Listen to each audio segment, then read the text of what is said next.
High Five program naman ng Department of Health ng Davao del Norte inilunsad para sa zero mortality ng mga pasyenteng may sakit. Ang ulat mula sa aming kasama ang si Pengalinyo ng Radyo ng Bayan Davao.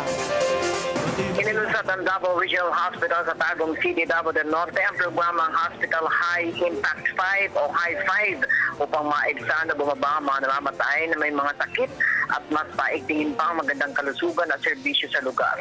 Ang High 5 na isang interagency program ng Department of Health ay nais na makamit ang Millennium Development Goals o MDGs na may buong kooperasyon mula sa lokal na pamahalaan at iba pang mga health stakeholders.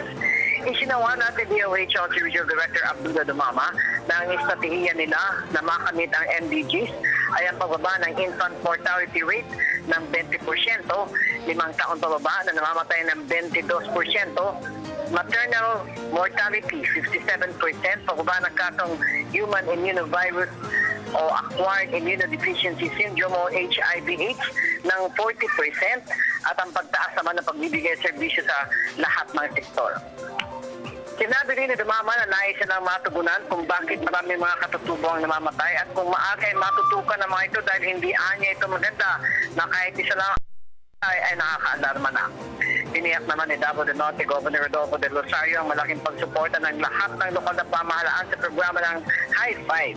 Ayon sa gobernador na walang dapat mamatay sa panganak dahil meron silang magandang ospital, ngunit mahalaga pa rin ang magandang serbisyo ng namamahala nito. Para sa Telebisyon ng Bayan, Pengalinyo, Radyo ng Bayan, Davao.